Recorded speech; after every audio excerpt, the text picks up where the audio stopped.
Welcome to another edition of Cool Cars, Interesting People. It's a windy day in southern Alberta, but we're from Lethbridge and we know how to deal with this, so we are going to cope. Maybe we'll go curling or something.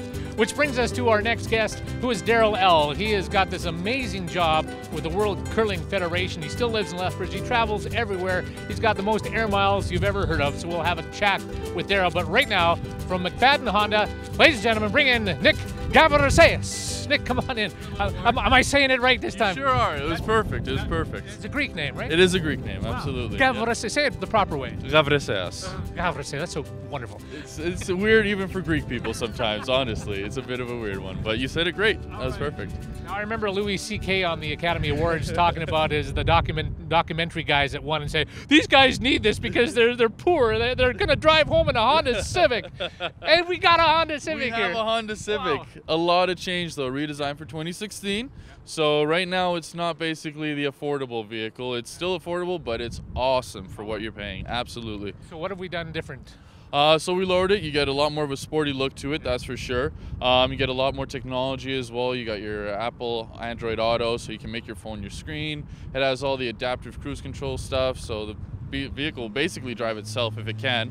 You know, I won't recommend it, but if you absolutely had to.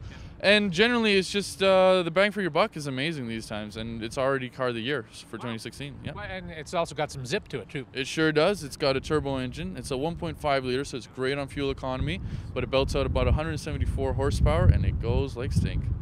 So we can curl with this thing. Oh, you sure? You can do whatever you want while you have it. You go right ahead and have some fun. Let's hurry hard and find Darrell Ell. Alrighty.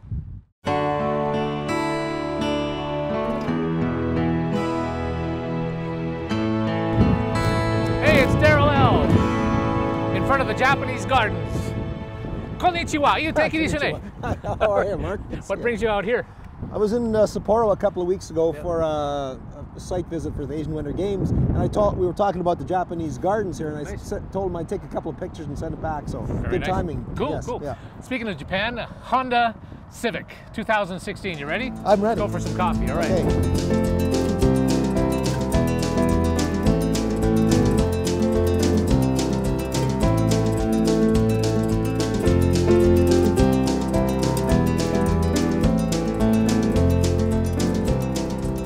Here we go.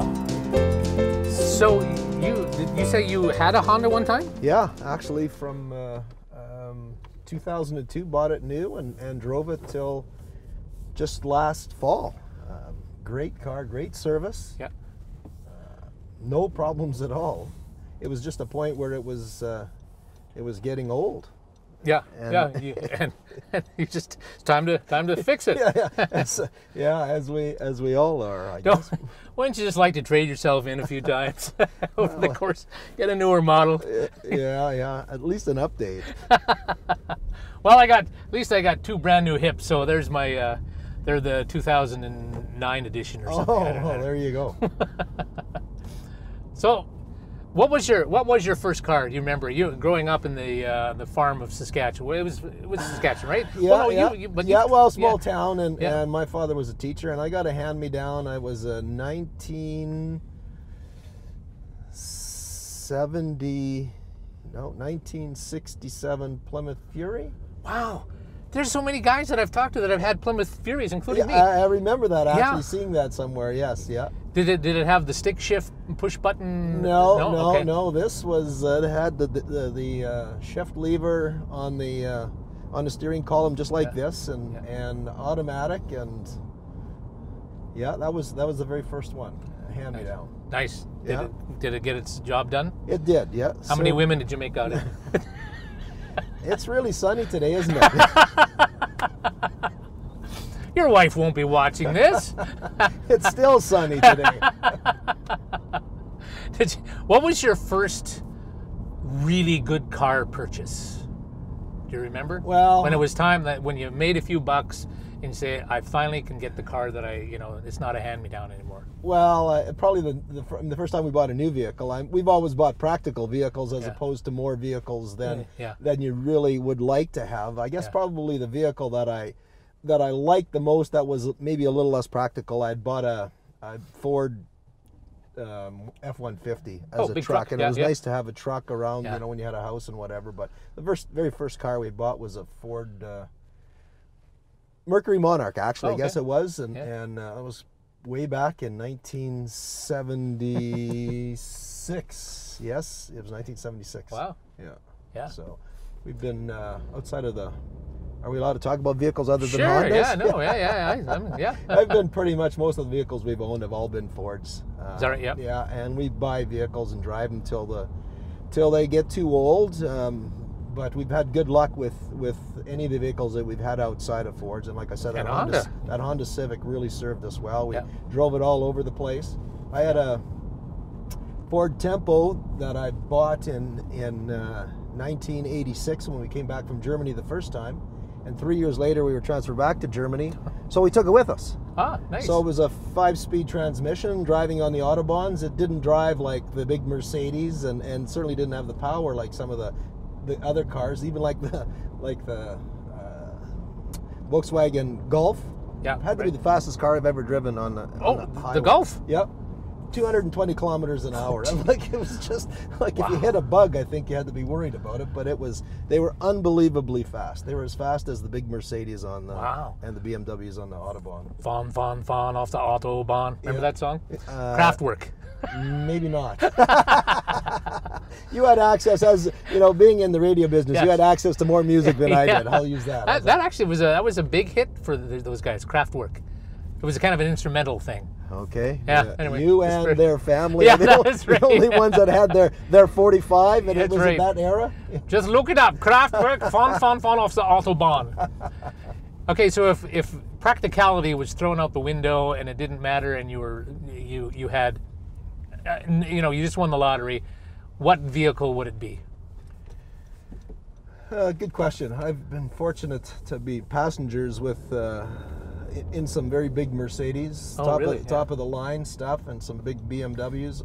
Really like those vehicles. Yeah. I mean, comfort and quality is But is they're still amazing. practical, though, right? Yeah, well, I'm you know can't what? get away from it, huh? Well, you know what? They ride good. It's they've got everything that you want in the vehicle. Yeah. Sitting in something that rides that sits close to the ground, that rides like a stone boat. No thanks. I've been there. Yeah. You know what? I owned a 1959 Mercedes in Australia. Yeah. I bought it for I think we bought it for $2,000. Sold it for about 100 after we drove it right across the country. It was just wonderful. It was just a great vehicle. It became our hotel too. We called it the Ben Hotel because we just find a garage station on the side of the road, and then we'd sleep there that night. The seats would recline, and we'd sleep there, and then we keep on moving and go traveling on. Well, Great. those vehicles were big too. Oh yeah. Jeez. There was a lot of gas that was put into it, along with a lot of oil. It was good. I enjoyed that. Yeah. And the gas was inside and outside the vehicle. Yeah, I think so. Yeah. So Mercedes would be it for you, or BMW? You think would be? I think something like Yeah. that. There's so many vehicles, like some of the big SUVs now that you see out on the road are really nice as well. And I mean, everything.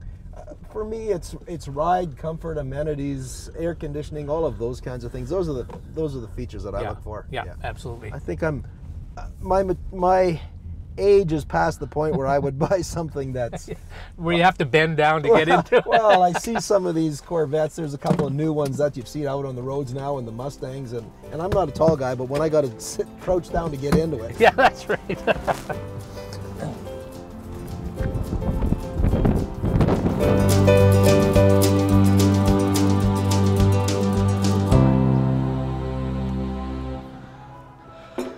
Welcome to Mr. Mike's. Believe it or not, I need a little sweetness. Aren't you sweet enough? So let's talk about this job of yours. You're still with the World Curling Federation. You're a Lethbridge guy. Did the curling club in Lethbridge, and then you got this phenomenal job. And you're still smiling. It's still been a good one for you? It's as you said, yeah, it is a phenomenal job. The opportunity to travel around the world and be involved with curling is I don't think it can get much better than that. curlers are ultra friendly, and I've said it before that if you were traveling anywhere and you didn't know anybody, go into a curling club. You'll be welcomed as if you've been a long time or a returning family member. It's incredible. When did you first realize that you had a kind of a love or at least a liking for curling? I know you, again, Saskatchewan, right? There was curling going around everywhere. That's all. Yeah, that's all there was. I mean, in my era of growing up, there were still outdoor hockey rinks when I was young enough to start playing hockey, or old enough to start playing hockey, I guess. And and every little town had curling, and we had curling in school, and that's and my parents played it, and so it's just kind of one of those things you just followed along, and quite enjoyed it, enjoyed the competition and the people that I played with. But you wanted to be a golf pro originally, right? Yeah, well, it was a change of occupation. I mean, one of the things I said when I left the military, I was going to college, was golf professionals had an apprentice program, whereas curling, you were either the janitor or the manager. There really wasn't. It hadn't progressed to where there are some different job position opportunities within curling. So, and the golf business was really good because it helped learn some of the, expand some of the skills that I may have had before that were transferable into curling. So. Just going back a little bit, the military, what was that experience like for you, being in it? What were you doing?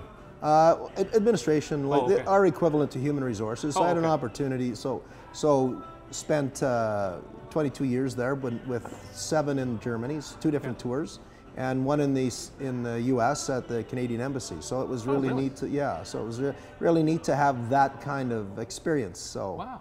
Yeah. And now you're just doing all this amazing traveling. I am very jealous of all the stuff you get to do. I mean, how is it as exciting as it seems to be, or I imagine there's some downside to it as well? Being away from home, for one. Well, that for sure, and airplane connections don't always work as advertised. But if for those people that do some traveling, saving some money. If may offer a tip, saving some money and finding the cheapest airline is a good deal. But if you do a fair bit of traveling, stay with one airline, accumulate some mileage status, because when all of a sudden there are delays. I was flying into Sapporo. Our flight was going to be late arriving, but before I left Vancouver, I had talked to one of the concierge people and told them that they had somebody meet me when I came up the bridge, walk me through security, and made my connection. And that was like in about 25 minutes. So that's get some airline status miles. That makes all the difference in the world from a traveling perspective.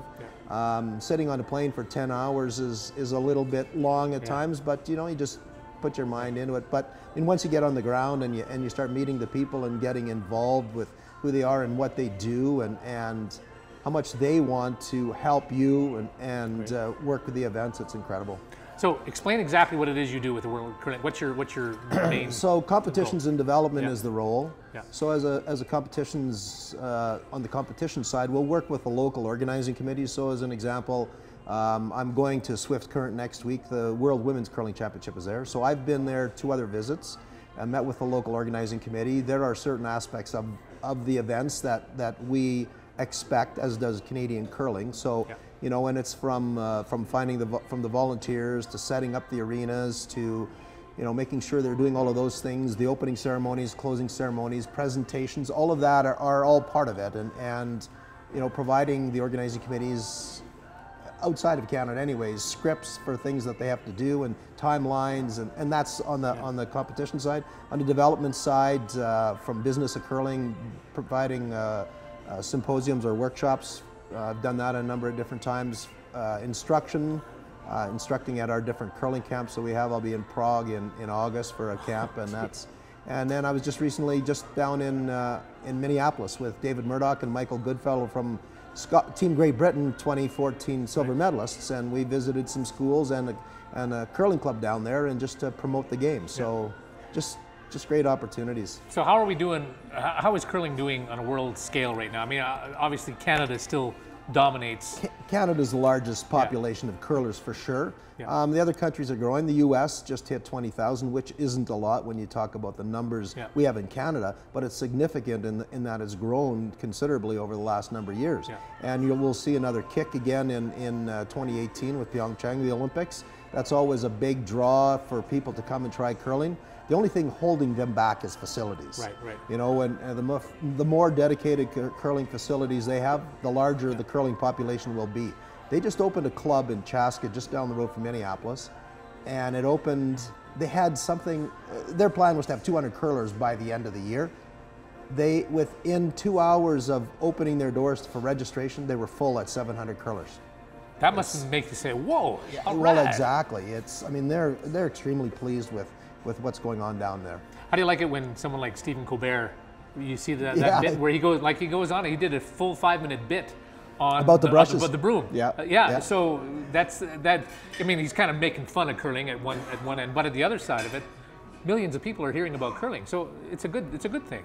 Any publicity is good publicity, yeah. they say, and that wasn't negative publicity. I mean, Yeah. as what he said was, in a lot of cases, the information was valid and true, Yeah. in how the brushes can have an impact on the game. Having a comical spin to it just Yeah. makes it more entertaining, and Yeah. we don't find that bad at all. Oh, that's great. Yeah. Yeah. So what's the rest of the year for you? What's going on? What's going to be happening for you? I have the World Women's in Swift Current next month, this month in a couple of weeks, and then Karlstad, Sweden for the World Mixed Doubles and Seniors again, and that's going to be the same event that'll be in Lethbridge in 2017. So. Wow. Oh yeah. So how exciting is that? I mean, you're still representing world curling, but it is in your hometown. So what's is there an issue there at all? No, not at all. Not at all. It's Lethbridge's event. Yeah. I'm there I'll be here on the WCF side and helping where I can to make sure that we're doing all the things that we need to do to support the local organizing committee. I mean, we have an expectation from them, but we're also there to help them and to make that work. I sat in at the presentation at City Hall the other day and very pleased with that City was stepping up with that up to $100,000 in kind. That's awesome. And even going back to my days at the curling club, the city of Lethbridge has been a great supporter of curling. So, yeah, fantastic.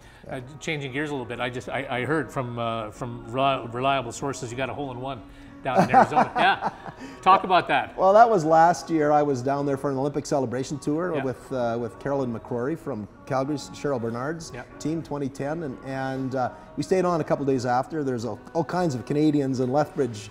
What do we call Lethbridge people? Lethbridgeites. Yeah, Lethbridgeites. Lethbridgians. Lethbridge people, I guess. Yeah. So I played some golf with some friends down there and had a hole in one on a course. I mean, the day before, I had close to one I had been playing, and I was with some friends and who were telling me that just the week before that he was playing with another Lethbridge person, and he had a hole in one on that same hole as well. So it was really neat. What was the course? Oh, geez. And my maturing, advanced, as I'm maturing, those things I can't remember. All right, let's walk through it. It was 160, 65 yards, something like that. Yeah. 7-iron. Yep. Nice, clean shot. I like to say I hit it perfect. Yeah. Hit it good as I could, and watched it going towards the hole. Thought the green was a bit crowned, so wasn't really sure that it went in the hole. And a friend that was with said he went in, but I said when I pull it out of the hole, that's when I'll believe it. So that was so you pulled it out. I mean, what's that feeling like? You've never had one before, right? No. It was kind of, well, okay. So no car, no. That's right. Where's the gallery cheering? No, it's always special. I mean, that's the ultimate in golf is to have a hole in one, shoot under par, or something like that for us amateurs. Oh, sure. Yeah, so it was a good deal. Did you buy everybody in the clubhouse a beer? No. Even then, the U.S. dollar was better. Canadian dollar. Oh, we won't mention that. Yeah. Okay, if you went into your the genie in the lamp thing and you had the wish, you had a wish. The genie came out and said, "It's too good to be true. Feast your eyes on me." I'm trying to do Bugs Bunny. I'm losing it now. But anyway, the genie comes out of the lamp. You got 3 wishes, or you got a wish for curling. It would be what? I guess if the wish for curling, there would be more dedicated facilities in every country that's a member of member association, or sorry, more dedicated curling facilities in every country that has arena ice. Yeah. So then, I mean, places like Argentina, which has a large number of hockey arenas, doesn't have any curling arenas. So Argentina has hockey arenas? Well, when we talk about curling viewership numbers, of course, Asia has the highest number. So I can't speak to 2014 now because the numbers escape me. But 2010, the 1 and 2 were Asia, right? Japan and China, largest viewership numbers. Number 8 was Brazil. For curling? For curling. Wow. Number 12 was Canada. Really? But population of the countries of course, as well. But yeah, so curling is it's an absolute great sport to watch on television.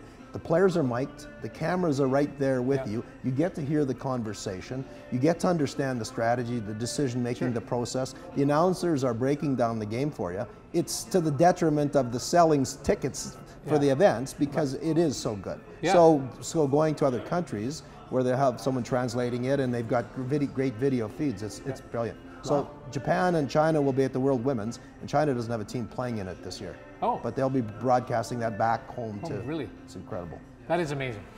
Any final thoughts here today?